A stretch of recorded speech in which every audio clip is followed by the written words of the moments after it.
ఇప్పటికీ ఉమ్మడి ఆంధ్రప్రదేశ్లో తెలంగాణ వచ్చిన తర్వాత కూడా 3 సార్లు శాసనసభలో చర్చ జరిగింది వర్గీకరణ మీద. బలంగా చర్చ జరిగితే 3 సార్లు ఏకగ్రీవ తీర్మానం, అంటే ఇంక్లూడింగ్ మాల ఎమ్మెల్యేలు కూడా ఉన్నట్టే కదా. అందులో ఏకగ్రీవ తీర్మానం అంటే భిన్నాభిప్రాయాలతో మెజార్టీ తీర్మానం కాదు కదా. నాకు తెలిసి తెలుగు నేల మీద ఎన్నిసార్లు చర్చ పెట్టినా అన్నిసార్లు ఏకగ్రీవ తీర్మానాలు జరిగింది ఒక వర్గీకరణ మీదనే. అంటే రాజకీయ పార్టీల మధ్యలో ఏకాభిప్రాయం వర్గీకరణ మీద ఉన్నది కదా. మరి మీ అభిప్రాయానికి విలువ లేదన్నట్టే కదా. 94 ఉద్యమం మొదలుపెట్టిన తర్వాత ఇప్పటి వరకు ఎన్నో చర్చలు జరిగినాయి మీడియాలో. ఇప్పుడు జరిగినాయి, ఇప్పుడు సోషల్ మీడియా అందుబాటులోకి వచ్చింది, సోషల్ మీడియాలో జరుగుతున్నాయి. చర్చల్లో పాల్గొనేటోళ్ళు మాలల్లో కొంతమంది స్వార్థపర వర్గం వర్గీకరణ వ్యతిరేకిస్తుంది. చర్చల్లో పాల్గొంటే మాదిగ బిడ్డలు వర్గీకరణ కోరుకుంటుండ్రు. మరి సమాజంలో అన్ని వర్గాలు ఏం కోరుతున్నాయి? మీడియాలో చర్చలు అందరూ సమాజంలో అన్ని వర్గాలు పాల్గొంటున్నాయి కదా. ముక్త కంఠంతో వర్గీకరణ జరగాలి, ఎప్పుడో జరగాల్సిందే అని చెప్పి మాట్లాడుతున్నారు కదా మేధావర్గం అంతా. అంటే సమాజంలో ఉండబడే మాల మాదిగేతర మేధావులు అందరూ ఎవరి వైపు నిలబడ్డరు? వర్గీకరణ కావాలని నిలబడ్డారు. ఇది మీకు వ్యతిరేకమనే కదా. ఏమి చూస్తున్నారు? రాజకీయ పార్టీలు వన్ సైడ్, సమాజంలో అన్ని వర్గాలు వన్ సైడ్, కమిషన్లు వన్ సైడ్. నేను పుట్టకముందు 65లో లాల్ బహదూర్ శాస్త్రి ప్రధానమంత్రి ఉన్నప్పుడు కమిషన్ వేశాడు, లోకూర్ కమిటీ.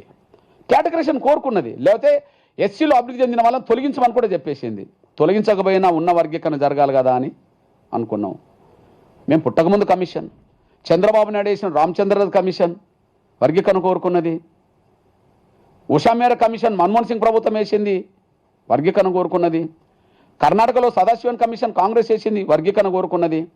తమిళనాడులో డిఎంకే అధినేత పెద్దలు కరుణానిధి గారు వేసిన కమిషన్, జస్టిస్ జనార్దన్ కమిషన్ వర్గీకరణ కోరుకున్నది.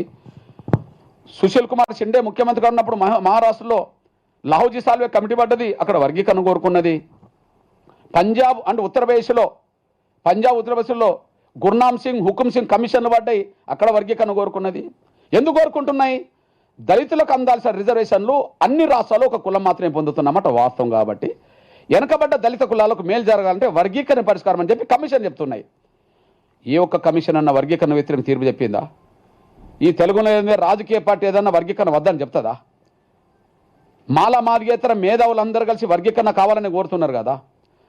చివరికి న్యాయ వ్యవస్థ మీరు ఒక జడ్జితో రద్దు చేపిస్తే 5 జడ్జీలు ఇక్కడ మళ్ళీ వర్గీకరణ తీర్పిచ్చే 4 జడ్జీలు, అక్కడ 5గురితో మళ్ళీ రద్దు చేస్తే మళ్ళీ 6గురితో జడ్జిమెంట్ మళ్ళీ వచ్చాయి.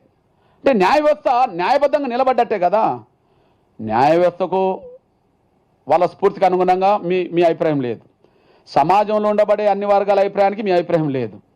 అన్యాయం జరిగిందనే విషయం కమిషన్లను ఒప్పుకుంటున్నాయి, కమిషన్ అభిప్రాయాలకు మీరు వ్యతిరేకంగా ఉన్నారు, రాజకీయ పార్టీలకు మీరు వ్యతిరేకంగా ఉన్నారు.